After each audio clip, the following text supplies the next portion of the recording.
ప్రతి గృహము కుసుమహరుల నిలయమే, ప్రతి హృదయం కుసుమహరు నివాసమే.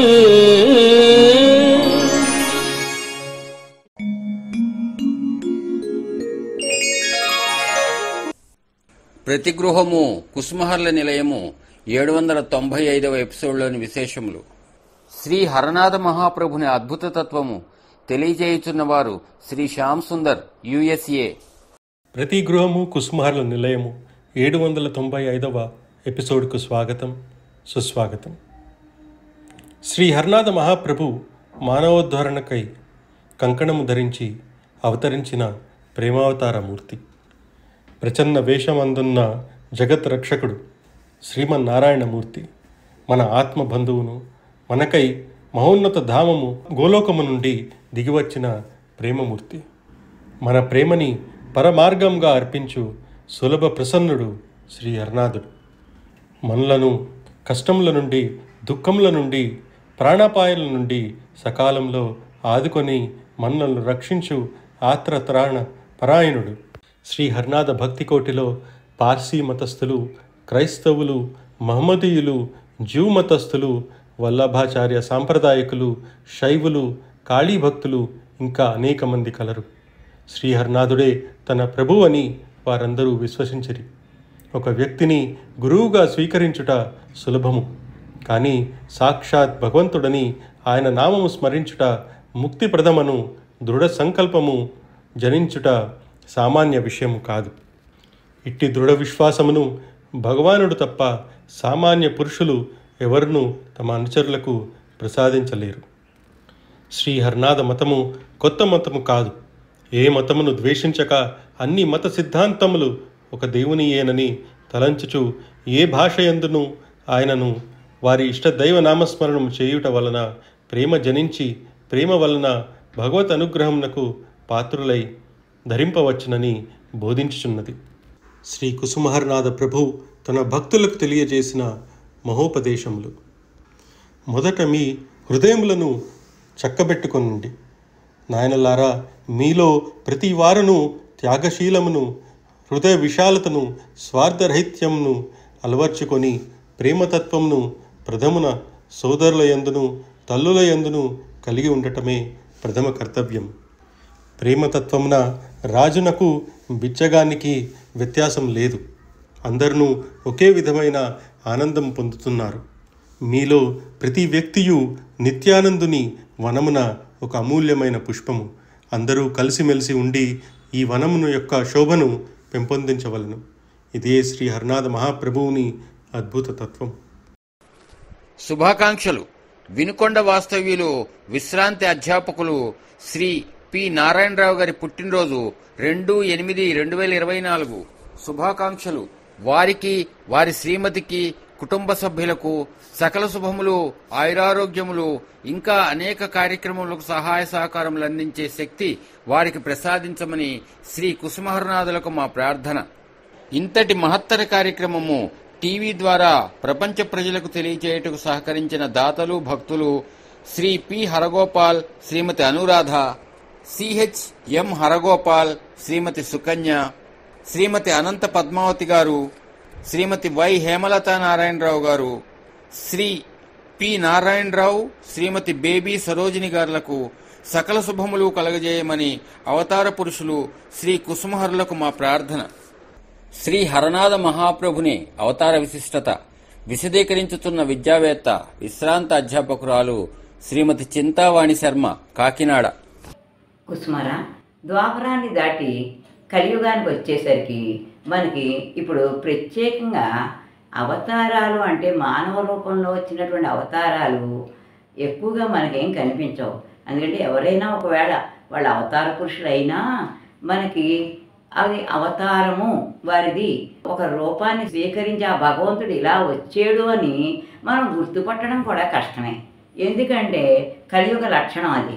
కలియుగ లక్షణం ఏమిటంటే ఎంతసేపు అధర్మం, అశౌచం, హింస ఇవన్నీ ఎక్కువైపోతున్నాయి. ఈ సమయంలో మనం ఒక అవతార పురుషుడు మన మధ్యన తిరుగుతున్నాడు, ఈయనే ఆ ఒక భగవంతుడి యొక్క అవతారం గుర్తుపడడం కూడా చాలా కష్టంగానే ఉంది. కానీ ఇటువంటి సమయంలో కలియుగంలో ముందుగా వచ్చినటువంటి అవతారం ఎవరు అంటే గౌరాంగుడు. ఆ గౌరాంగుడు వచ్చి ఆయనలో మనకి సత్యం కనిపించింది. చాలామంది ఆయన్ని కొలిచారు, నితాయి లాంటి వాళ్ళు ఆయన్ని సేవించారు. అలాగే మనం చూసినట్లయితే ఆ సత్యంతో పాటు ఆయనలో మనకి శాంతభావం కనిపించింది, మాధుర్యం కనిపించింది, వాత్సల్యము కనిపించింది. కానీ ఈ ఇన్ని భావాలు కూడా ఆయన కొన్నాళ్ళు మాత్రమే వాటిని ప్రకటించారు.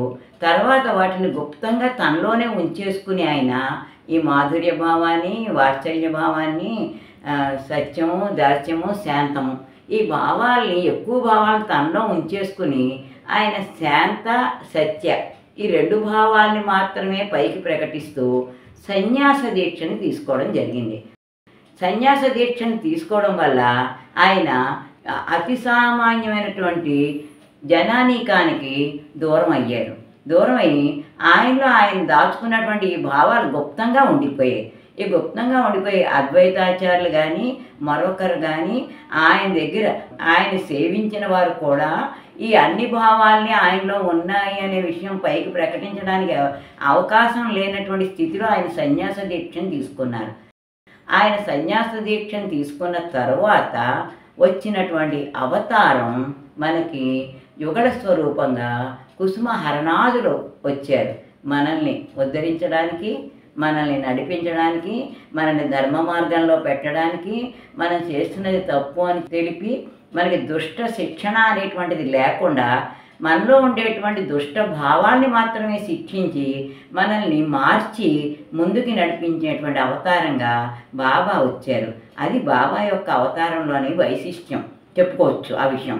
ఎందుకంటే బాబా వచ్చిన తర్వాత ఆయనలోను మనకి సత్యము, శాంతము, దాస్యము, వాత్సల్యము, మాధుర్యం అన్నీ ఉన్నాయి, అన్నీ కనిపించాయి. గౌరాంగుడు ఆయనలోనే నిబిడీకృతమై ఉన్నాడు. ఆ సదాశివుడు కానీ, వైకుంఠవాసి అయినటువంటి విష్ణువు కానీ, లేదా మనకి సత్యలోకంలో ఉండేటువంటి పరబ్రహ్మ కానీ, అలాగా ఏది చూసుకున్నా కూడా ఎవరిని చూసినా సరే వారి అందరి యొక్క కలగలిపోయినటువంటి అవతారంగా మనకి హరనాథుడు ఈ భూమి మీదకి వచ్చి మన మధ్యన నడయాడాడు. అలా నడయాడి ఆయన ఇప్పటికి 159 సంవత్సరాలై ఆయన యొక్క అవతారాన్ని, అలాగే ఆయన తన యొక్క రాకని ఆయన నిరూపించుకున్నారు. ఆయన 159 సంవత్సరాలైంది వచ్చి ఇక్కడికి. ఆయన అవతరణ దినోత్సవం అంటే ఆయన అవతరించారు. ఆయన కానీ అవతరించిన ఆయన ప్రాకృతంగా ఉన్నారు మనతో అన్నాడు. 1927వ సంవత్సరం వరకు ప్రాకృతంగా ఉన్నారు. ఆ ఉన్న ఆ ప్రభువు అప్రాకృత రూపంతో కూడా మన మధ్యనే ఉంటున్నారు. దీనజనోద్ధరణ లక్ష్యంగా ఆయన మన మధ్యనే ఉంటూ మనల్ని నడిపిస్తున్నారు. ఎందుకంటే ఆయన ఎప్పుడూ మనతోటే ఉంటారు, తర్వాత కూడా ఆ యుగాల్లో కూడా ఉంటారు.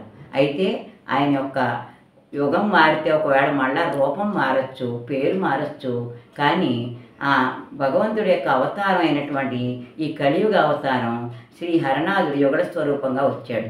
గౌరాంగుడు సన్యాస దీక్ష తీసుకోవడం వల్ల ఆయన భార్య అయినటువంటి విష్ణుప్రియ ఆమెకు సరైనటువంటి న్యాయం ఆయన వల్ల జరగలేదు. ఆ విషయం కూడా దృష్టిలో పెట్టుకుని చూసినట్లయితే బాబా కుసుమకుమారి దేవితో కలిసి ఉండి యుగళ స్వరూపంగా వచ్చి ఆయన చేసినటువంటి ఆ లోటు ఏదైతే ఉందో తన సహధర్మచారిణి విషయంలో ఆ లోటుని ఈయన భర్తీ చేసి ఆ గౌరాంగుడే హరనాథుడుగాను, ఆ విష్ణుప్రియే కుసుమకుమారి దేవిగాను అవతరించి వారిద్దరూ కూడా మనల్ని నడిపించడానికి ముందుకి వచ్చారు. అలా ఆయన యొక్క అవతరణ జరిగి 159 సంవత్సరాలైనా కూడా ఇప్పటికీ మనం ఆ హరనాథుని యొక్క భక్తులుగా, కుసుమహరనాథుని యొక్క భక్తులుగా కుసుమార పంచాక్షరిని జపిస్తూ ఆయన భక్తులకు రాసినటువంటి పాగల హరనాథు లేఖల్ని ఆయన మీద అనేక మంది కవులు, పండితులు, భక్తులు రాసినటువంటి గీతాల్ని మనం గానం చేసుకుంటూ ఆ భక్తి సముద్రంలో మనం ఓలలాడుతూ మనం ముందుకు మన జీవితాన్ని నడుపుకుంటున్నాం. దీనికి కారణం బాబా యొక్క అద్భుతమైనటువంటి అవతార వైశిష్ట్యం. ఆయన అవతార వైశిష్ట్యం అంతా ఏమిటి అంటే, దీనుల్ని దుష్ట శిక్షణ అనేటువంటి పేరుతోటి వాళ్ళని హింసించకుండా, వాళ్ళని శిక్షించకుండా, వాళ్ళకి తన తత్వాన్ని ఎరుకపరిచి, తన యొక్క ప్రేమతత్వాన్ని, తన వాత్సల్య రూపాన్ని ఎరుకపరిచి మన ముందుకు నడిపిస్తున్నారు. అప్పుడు పూర్వం కృష్ణుడైతే తన యొక్క ప్రేమ, వాత్సల్యం, మాధుర్యం ఎంతవరకు చూపించారు? ఎక్కువ బృందావన వాసులను బట్టే చూపించారు. కానీ మొత్తం సర్వజనులకి ఆయన యొక్క ఆ వాత్సల్యం కానీ, ఆ మాధుర్యమైనటువంటి ప్రేమ కానీ అందలేదు. ఇప్పుడు అలా కాకుండా హరనాథుడు మొత్తం ఆయన గోలోకవాసిగా ఉండి, బృందావనవాసిగా ఉండి, అంతేకాకుండా మన మధ్యన ఉంటూ తన యొక్క ప్రేమతత్వాన్ని, తన వాత్సల్య రూపాన్ని ఎరుకుపరిచి మన ముందుకు నడిపిస్తున్నారు.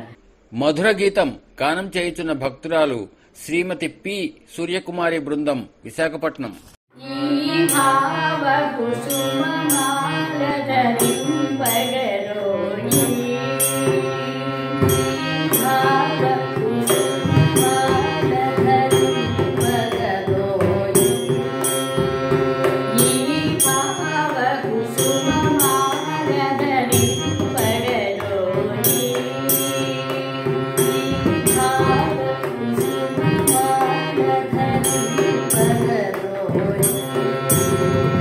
ఈ హృదయ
జగన్మాత మాతృశ్రీ కుసుమకుమారీదేవి జరిపిన లీల విశదీకరించుతున్నవారు శ్రీమతి డి రామలక్ష్మి, హైదరాబాద్. కుసుంహర మన కుసుంహరనాథ కుటుంబీకులకు శ్రీ ఆకిళ్ళ రామకృష్ణ శాస్త్రి గారు సుపరిచితులే. ఆయన కుసుమహరనాథుని ప్రముఖ భక్తులు. ఆయన సతీమణి చాలా కొద్ది మందికి మాత్రమే పరిచయం. ఎందువల్లనగా శాస్త్రి గారు పోయేదాకా ఆమె గడప దాటి బయటికి రాలేదు. శాస్త్రి గారు పనిచేస్తున్న రోజుల్లో కుసుమ కుమారి తన భక్త బృందాన్ని భరించడం మనం చాలా కష్టము అని తెలిపారు. కానీ ఆయన సతీమణి తన చేతికున్న 12 బంగారు గాజులు త్యాగం చేసి కుసుమ తల్లికి ఎంతో ఘనంగా పట్టు చీరల మీద నడిపించి స్వాగతించి ఎంతో భక్తితో ఆమెకు ఆతిథ్యము ఇచ్చింది. కుసుమకుమారి ఎంతో సంతోషించింది. ఆకిళ్ళ రామకృష్ణ శాస్త్రి భార్య గారి పేరు వెంకటరత్నమ్మ. కానీ అందరికీ ఆమెను శాస్త్రి బామ్మ అనే ప్రసిద్ధి. ఆ తర్వాత కుసుమహరనాథుడు తన స్థూల శరీరాన్ని విడిచిన తర్వాత ఆయనకి సమాధి సోనాముఖిలో నిర్మించారు. ఆ సమాధిని నిర్మించిన తర్వాత ఒక ప్రక్క ఉన్న ఇటుక అస్తమాటు జారిపోతూ ఉండేది. ఎంతమంది తాపీ మేస్తులు దాన్ని పెట్టినా అది కిందకి జారిపోతూ ఉండేది. అప్పుడు కుసుమ తల్లి మద్రాసి వస్తుంది, ఆమె పెడుతుంది అని తెలిపింది. వెంటనే ఆకిళ్ళ రామకృష్ణ శాస్త్రి గారికి నువ్వు నీ సతీమణితో సహా సోనాముఖి రావాల్సిందని టెలిగ్రామ్ పంపించింది. ఆకిళ్ళ రామశాస్త్రి గారు తన సతీమణితో సోనాముఖి బయలుదేరారు రైల్లో. అది 2వ ప్రపంచ యుద్ధం జరిగిన రోజులు. వారు రైల్లో తన సతీమణితో సహా ప్రయాణిస్తూ ఉండగా సోనాముఖి ముందర ఉన్న బంకురా డిస్ట్రిక్ట్కి వచ్చే తోవలో చాలా చాలా దట్టమైన అడవులు ఉండేవి. ఆ ప్రదేశంలో రైలు వస్తుంటే ఆ కాలంలో ఆ రైలు మీద బాంబులు వేస్తూ ఉండేవారు. అలాగే శాస్త్రి గారు ఆయన సతీమణి రైల్లో ప్రయాణిస్తూ వస్తూ ఉండగా ఆ బాంబులు వేసే ప్రదేశానికి వచ్చిన వెంటనే గార్డు విజిల్ గట్టిగా వేసి అందరూ రైల్లోంచి దిగిపోండి, ఈ ప్రదేశంలో బాంబులు వేసే టైము సమీపించింది, అందరూ దిగి పొదల్లో దాంకోండి అని చెప్పి గార్డు విజిల్ వేశాడు. శాస్త్రి గారు తన రాగి చెంబును పట్టుకుని రైలు నెమ్మదిగా దిగి వారిని అనుకరించారు.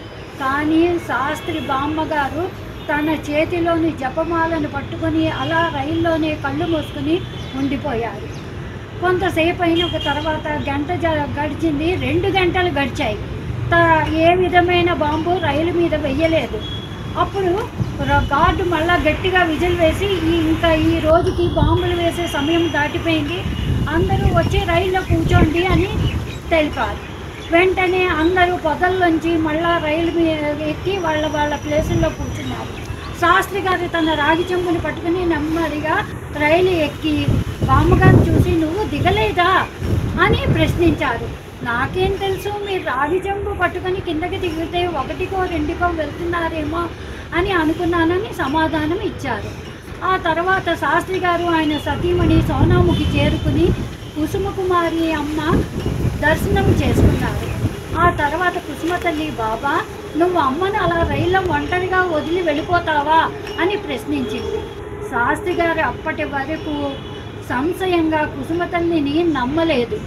ఎక్కడో జరిగిన సంఘటన ఆమెకి ఎవ్వరూ తెలపకుండానే తెలిసి ప్రశ్నించిందే అని అప్పుడు మనస్ఫూర్తిగా కుసుమ తల్లి జగజ్జనని అని విశ్వాసించి నమ్మారు. ఎంతో ఆశ్చర్యపోయారు. శాస్త్రి గారు ఆయన సతీమణి తమతో పాటు పెద్ద వెండి పళ్ళము సోనాముఖి తీసుకెళ్ళి కుసుమ తల్లి కాళ్ళను వెండి పళ్ళెంలో కడిగి పూజ చేసి తులసిని ఆమె పాదాల ముందు సమర్పిస్తుంటే వద్దని కుసుమ తల్లి నివారించి అది మీ బాబా మాత్రమే ధరిస్తారు అని నివారించారు. ఆ తర్వాత శాస్త్రి గారు ఎక్కడా భోజనం చేయరు. ఆయనకు మన కుసుమ తల్లి కుంపటి ఇచ్చింది. శాస్త్రి గారు ఆయన భార్య వారితో పాటు తెచ్చుకున్న పదార్థాలతో ఆ కుంపటిపై వండుకొని తిన్న తర్వాత కొంత సమయం తర్వాత కుసుమ తల్లి శాస్త్రి గారిని పిలిచి నీ సతీమణిని తీసుకుని బాబా సమాధి వద్దకు వెళ్ళి ఆ ఇటుక పెట్టించు అని తెలిపింది. శాస్త్రి గారు తన సతీమణిని తీసుకుని బాబా గారి సమాధి చూపట్టి ఆ ఇటుకను ఆ రంధ్రంలో పెట్టు అని తెలపగా ఆమె రంధ్రము నుంచి తన హస్తమును ఆ సమాధిలోనికి పెట్టగా అందులో మన బాబా కుసుమహర్లు పద్మాసనము వేసుకుని ఉన్న ఆయన తొడ ఆ శాస్త్రి బామ్మకు చేతికి తగిలింది. వెంటనే ఆమె సొమ్మసిల్లి పడిపోయింది. ఆమెకు ఎన్నో సపర్యలు చేసి లేపి ఆమెను ఆ ఇటుక పెట్టమంటే నేను పెట్టను అని ఎంతో దుఃఖించింది. నా కొడుకు ఆ సమాధిలో ఉన్నాడు, నేను పెట్టను అని ఎంతో దుఃఖించింది. ఆమెకి ఎన్నో విధాలు తెలిపి ఇది కుసుమ తల్లి ఆజ్ఞ, నువ్వు పెట్టవలసిందని తెలపగా ఆమె కొంతసేపటికి ఆ ఇటుకను ఆ రంధ్రంలో పెట్టింది. ఎంతమంది తాపీ మేసలు పెట్టినా జారిపోయే ఇటుక ఆమె పెట్టగానే అతుక్కుంది.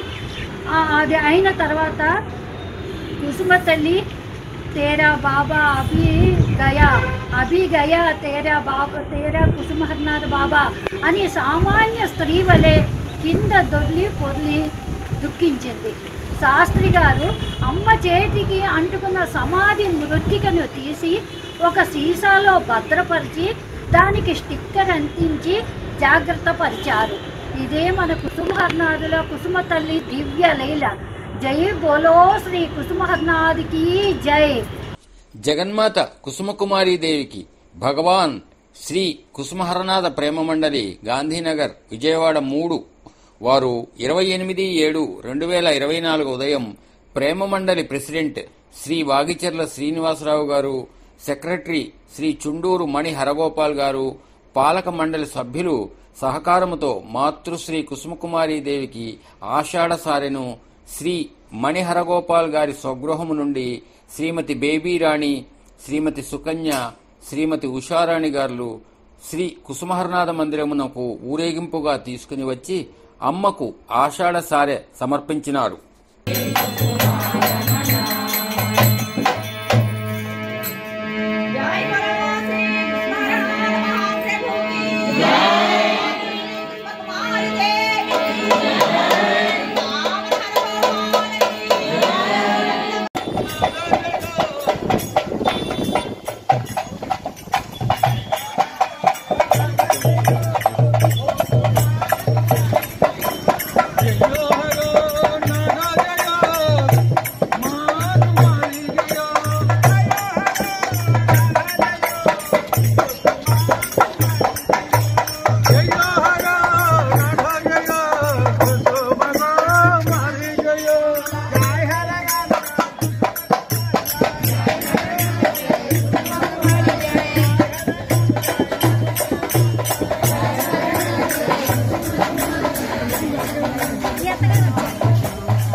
ఉదయం 10 గంటల నుండి సాయంత్రం 7 గంటల వరకు నామ సంకీర్తన వైభవపేతముగా జరిగినది. తిలకించండి ఆ మహాదృశ్యములను.